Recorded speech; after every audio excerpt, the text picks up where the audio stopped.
Hello my dear friends. तो आज मैं आपको कुछ ऐसे इडियम्स के बारे में बताने जा रहा हूं जो कई बार प्रीवियस ईयर क्वेश्चंस में पूछे जा चुके हैं। ये कई बार सीजीएल में पूछा गया है, कई बार ये एसएससी स्टेनोग्राफर में पूछा गया है। तो बस कुछ देर मेरे साथ बने रहिए और देखिए कितना आसानी से ये सारे इडियम्स आप तुरंत याद कर लेते हो। तो चलिए स्टार्ट करते हैं। इसके पहले मैं आपको एक बात बता दूं कि किसी भी इडियम को समझने के लिए थोड़ा सा उससे रिलेटेड कुछ ट्रिक्स जान लेना हमारे लिए बहुत जरूरी है। ठीक है, ओके। ट्रिक्स जान इसमें मैं आपको बताऊंगा। कुछ ओरिजिन भी जान लेना जरूरी है कि ये बना कैसे है। तो काफी टाइम तक ये आपको ध्यान में रह जाएगा। जैसे सबसे फर्स्ट इडियम आप इसमें देख रहे हैं, अ ब्लेसिंग इन डिसग्यूज। डिसग्यूज मींस होता है वैसा टाइम जिसमें कि आपको लगता है कि सब कुछ एकदम बर्बाद हो गया, सब कुछ एकदम समाप्त हो गया। और ब्लेसिंग किस चीज को रिप्रेजेंट करता है? तो ये ब्लेसिंग रिप्रेजेंट करता है, कहीं ना कहीं कह सकते हो कि किसी अच्छे चीज के आने के संकेत को, जिसको आप बोल सकते हो शुभ संकेत, जिसको आप बोल सकते हैं। समझ में आ रहा ना?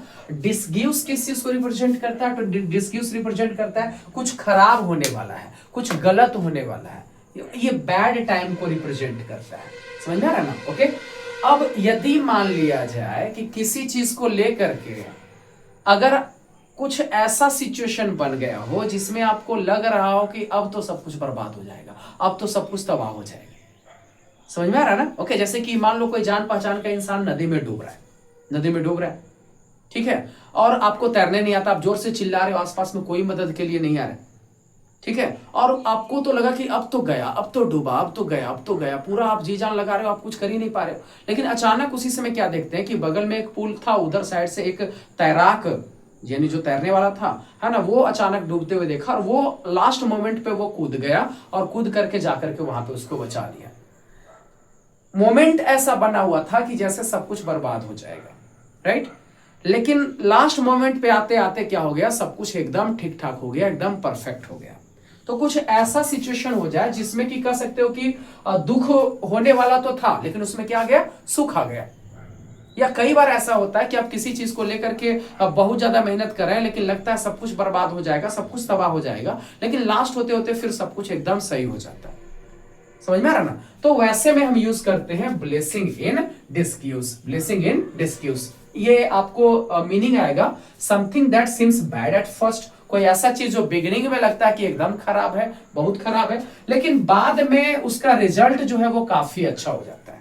समझ में आ रहा ना? तो ऐसे चीजों के लिए क्या यूज करते हैं? अब ब्लेसिंग इन डिसयूज। देखो ये थोड़ा सा कॉम्प्लेक्स लग रहा है देखने में, मैं बहुत ज्यादा फेमस इडियम्स में आपके सामने नहीं लेकर के आया हूं, क्योंकि इडियम्स आजकल वैसे ही एग्जाम्स में पूछे जा रहे हैं जो जनरली कम आपको दिखाई देता है, जनरली कम ही कह सकते हो कि बुक्स में भी दिखाई आपको देता है। तो वैसे में क्या होता है कि स्टूडेंट्स, कम ही स्टूडेंट्स इसका आंसर कर पाते हैं। तो बस ये ध्यान में रखना है कि शुरू में खराब लगा, अब बाद में जाकर के क्या हो गया, अच्छा हो गया। बिगिनिंग में खराब लगा और बाद में जाकर के क्या हो गया, अच्छा हो गया। तो अगर ऐसा है तो वो क्या, ब्लेसिंग इन डिसग्यूज है। कोई दिक्कत तो नहीं होना चाहिए। सेकेंड जो इडियम आप देख रहे हैं, cost N arm and a leg, ये एक्चुअली में कहां से लिया गया? तो मैं आपको बता दूं, ये लिया गया बैटल फील्ड से, युद्ध भूमि से। कई लोग वहां पे बैठे हुए थे एक जगह पे और लोग बोल रहे थे मैंने अपने जीवन में ये खो दिया, मैंने अपने जीवन में वो खो दिया, बहुत कुछ लोग हार गए थे वहां पे। एक सैनिक भी वहां पे बैठा हुआ था। एक्चुअली सच पूछिए तो उसका हाथ भी नहीं था, पैर भी नहीं था, एक पैर भी उसका गायब था। वो चुपचाप बैठा हुआ मुस्कुरा रहा था। किसी ने उससे कहा कि आप कुछ नहीं बताइएगा। उसने कहा कि क्या बताएंगे, देश के लिए जो देना था दे दिए। जो लोग उसके बारे में जानते हैं वो अच्छे से जानते हैं कि उसने खोया क्या है। बड़े बहादुरी से वो लड़ रहा था एक युद्ध में। उसी समय एक बॉम्ब ब्लास्ट हुआ। देखो, डेथ जिसका हो जाता है, लाइफ जिसका सेक्रीफाइस हो गया, डेथ के बाद क्या हुआ कोई नहीं जानता, अच्छे जगह पे ही लोग जाते होंगे, मैं ऐसा मानता हूं। लेकिन जो लोग उस तरीके से बच गए, उन्हें पूरा लाइफ वैसे ही जीने में कितना कष्ट होता होगा, आप इमेजिन कर सकते हैं। समझ में आ रहा कि नहीं आ रहा? ओके। तो सिर्फ उसका एक हाथ बचा और एक पैर बचा है। उस युद्ध में एक हाथ और एक पैर उसका क्या हो गया, चला गया, उड़ गया। ठीक है। तो बताइए कि कहीं ना कहीं उसके लिए यह बहुत ज्यादा दर्दनाक साबित हुआ या नहीं हुआ? हुआ ना? अब इसको थोड़ा सा फनी वे में समझते हैं। आजकल कई जगहों पे ऐसे मीम्स बनते रहता है कि फला आदमी कोई गया और एंड्रॉइड ये कह सकते हो आईफोन खरीदने के लिए उसने अपना किडनी बेच दिया। अब किडनी बेच करके कोई आईफोन खरीद रहा है तो वो क्या किया, cost and arm and leg किया कि नहीं किया। कोई चीज इतना महंगा ले लेना, इतना महंगा ले लेना कि आपके औकात के बाहर है, औकात के क्या बाहर है, समझ में आ रहा ना। ओके, तो उसके लिए क्या है, cost and arm and leg. अच्छा, इसी से मिलता जुलता एक और इडियम बनता है, हालांकि एग्जैक्ट यही मीनिंग तो नहीं है, लेकिन एक मैं यहाँ पे एक इडियम लिखता हूं, वो है अ वाइट एलिफेंट। अ वाइट एलिफेंट, अ वाइट एलिफेंट किसको बोलते हैं, तो एक ऐसा चीज, ध्यान दीजिएगा, एक महंगा परंतु ध्यान दीजिएगा बेकार चीज, बेकार वस्तु, या यूं कह सकते हैं कि हद से ज्यादा महंगा, इतना महंगा कि आप उसको रख नहीं सकते हो। एक देश है बगल में भूटान,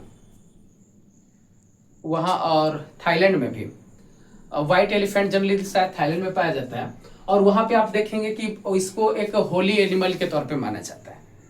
अब ऐसे में अगर मान लो कि वहां पे कोई व्हाइट एलिफेंट अपने यहाँ पालता है, तो इमेजिन करके देख लीजिए कि हाथी कितना खाता है, और आप खाएं या ना खाएं उसको खिलाना पड़ेगा, समझ में आ रहा ना।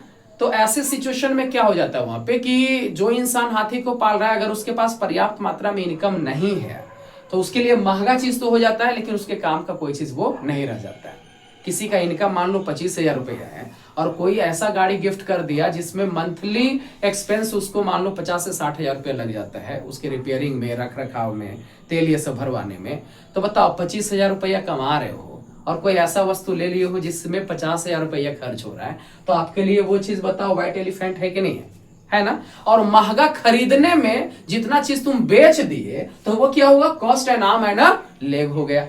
किसी चीज को लाने में जितना आप नुकसान कर दिए अपना, वो बहुत ज्यादा महंगा आप खरीद लिए, तो वो क्या हो गया, cost and arm and leg हो गया। कोई दिक्कत तो नहीं होना चाहिए। थर्ड में है अंडर द वेदर।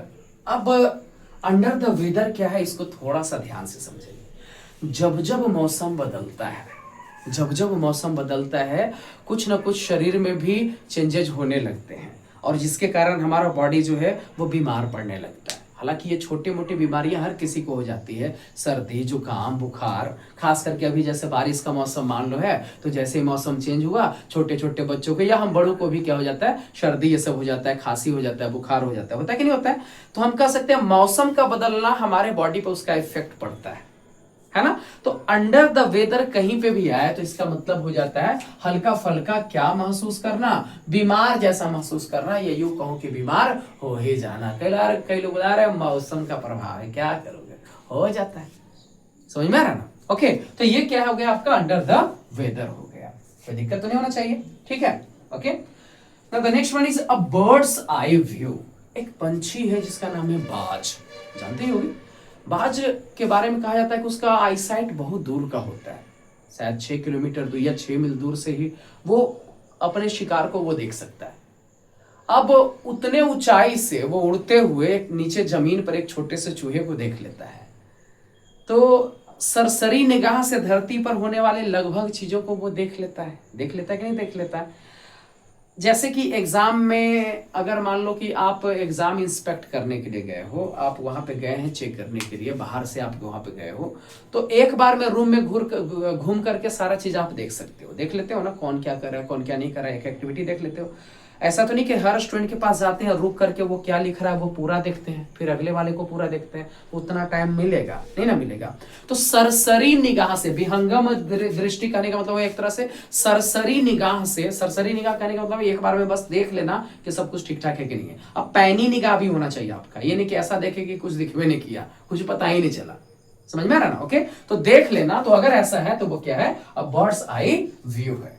जैसे किसी ऑफिसर के पास, मान लो आप कल ऑफिसर बन जाओगे, आपके पास इतनी सारी फाइलें आएंगी, तो ऐसे तो नियम के अनुसार सारा चीज आपको पढ़ करके ही देखना चाहिए, बट उसमें क्या क्या इंपॉर्टेंट हो सकता है, कौन कौन सा फाइल इंपॉर्टेंट है, आप बर्ड्स आई व्यू से आप देख सकते हो, सरसरी निगाह से आप एक बार देख सकते हैं कि कौन कौन सा ज्यादा इंपॉर्टेंट है जिसको पहले देखना है ना। ओके, तो ये क्या हो जाएगा, बर्ड्स आई व्यू हो जाएगा। ये सब काफी इंपॉर्टेंट इडियम्स है, ठीक है। व्हील एंड वो, अब ये दोनों वर्ड का मीनिंग समझ जाएंगे तो आराम से नेक्स्ट मीनिंग समझ जाएंगे। जरा ध्यान दीजिएगा, व्हील मीन्स एक्चुअल में होता है प्रॉफिट। क्या होता है? प्रॉफिट। समझ गया ना? यही व्हील से, यही व्हील में अगर हम प्रीफिक्स लगा देते हैं टीएच तो ये बन जाता है वेल्थ। क्या बन जाता है? वेल्थ, जिसका मतलब होता है धन। नाम तो सुना ही होगा, ठीक है? ओके, तो व्हील मीन्स होता है प्रॉफिट। अब तुम ही बताओ, जहां पे प्रॉफिट होगा वहां पे बताओ जॉय आएगा कि सौरो आएगा? क्या आएगा बताओ, टाइप करो जल्दी, क्या आएगा? जॉय आएगा। वो मीन्स तरीके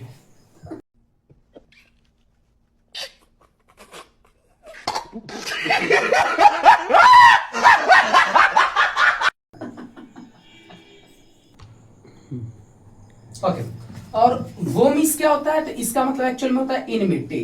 इनमिटी, इनमिटी जिसको बोलते हैं दुश्मनी।